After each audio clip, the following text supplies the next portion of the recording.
I mentioned earlier that one of the most important things in cultivating resilience is having a role model. I want to share with you now my role model. In fact, the person who is the reason why I decided to become a teacher. Her name is Marva Collins.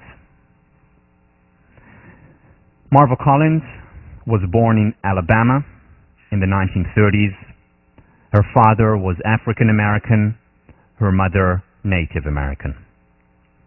She was born at a time and a place where there was a great deal of discrimination. Fortunately for Marva, her father really believed in her and said to her from a very young age, "Marva, you can make something of your life. You can become a secretary." Now, the reason why he said secretary is because that is where the glass ceiling, or rather the concrete ceiling, existed for a person of her ethnic background, a person of her gender. Marva Collins worked hard, she was smart, she succeeded, and she made it, and she became a secretary. After a few years working as a secretary, doing well, she decided this was not for her, and what her calling in life, her real passion, was in teaching. She wanted to be a school teacher. She went to night school. A few years later, got her teaching certificate, got married, and with her husband moved to Chicago. There she joined the public school system in inner city Chicago. The reality that she found, that she encountered there, was a reality of much crime, much drugs, and more than anything, hopelessness. The hope of the teachers was to keep the students in school for as long as possible. Why? So that they don't join street gangs at the age of 12, so that they are protected from drugs and from crime. How can we keep these students in school for as long as possible? Asked the teachers. Marva Collins walks into this reality and says things are going to be different. On the first day of class, and she teaches first graders to fourth graders, on the first day of class, she says to her students, "We are going to do a lot of believing in ourselves."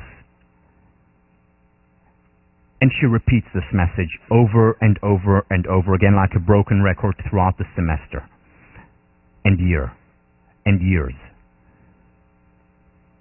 "I believe in you. You can do well. You can succeed. Take responsibility for your life. Stop blaming. Stop blaming the government. Stop blaming your teacher. Stop blaming your parents. It is up to you to succeed." And she continues with this message over and over and over again, having really high expectations of her students, looking at what they're good at their strengths, and cultivating those. Miracles begin to happen. These students, considered by many of the teachers to be, quote, unteachable, unquote. These unteachable ones, by the time they are in fourth grade, are reading Euripides, Emerson, and Shakespeare. These unteachable ones, at the age of 10, are doing high school mathematics. Now, rumors begin to spread about Marva Collins because, after all, how can she keep these students in class for so long?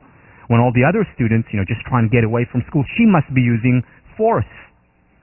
And Marva Collins has enough of these rumors, leaves the public school system, opens up her own school in her own kitchen with 4 students. Initially, 2 of them her own kids. Gradually, more and more students joined the Marva Collins School, Westside Preparatory, she calls it. All the students that initially joined the school are public school dropouts. Marva Collins is their last resort before the street. And the miracles continue. Gradually, more and more students come in. She has to move out of her home. She rents a small shack in Chicago, freezing in winter, scorching hot in summer, and yet the students are driven by their passion. And they continue. Miracles continue to happen too. Every one of Marva Collins' students graduates from elementary school. Everyone goes to high school and graduates from high school. Every one of her students ends up in college and graduates from college. Yes, those unteachable ones. Marva Collins lived in dire poverty for decades, somehow making ends meet. After all, most of her students can't pay. But somehow, month to month, she makes it. 1979, it changes overnight. A producer from the television CBS program 60 Minutes finds out about Marva Collins and creates a 15-minute segment on her. Overnight, she becomes famous. November 1980, new president-elect Ronald Reagan calls up Marva Collins, offers her to be his Secretary of Education. So I guess her father was right.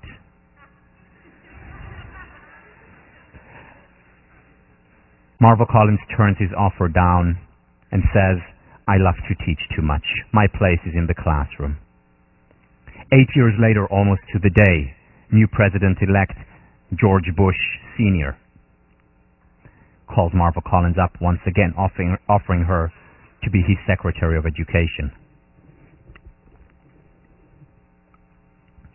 Once again, "I love to teach too much. My place is in the classroom." In 1995, a wealthy philanthropist donates tens of millions of dollars to Marva Collins. Now there are Marva Collins schools all over the country, where thousands of students learn, where hundreds of teachers from all over the world come and see the miracle of Marva Collins.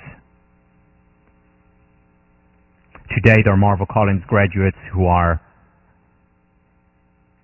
politicians, business people, lawyers, doctors, and more than anything, teachers, because they know what a teacher has done for them. I want to show you a brief excerpt of this extraordinary woman. If you can turn the volume up a little bit, Barry, please. This is soft.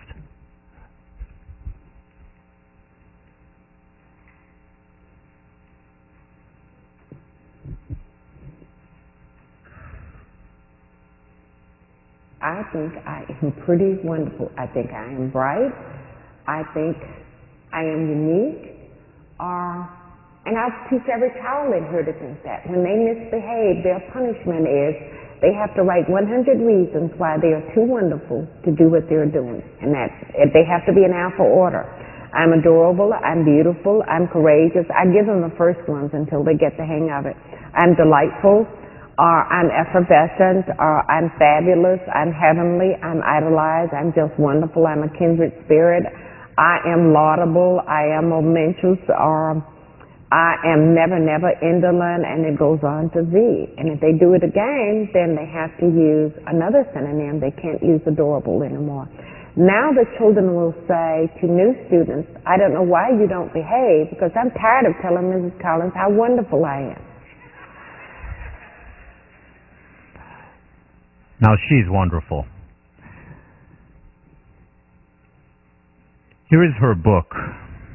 Now, for all those of you, and I know there are quite a few of you who are interested in teaching, and there is one book you want to read, it's this.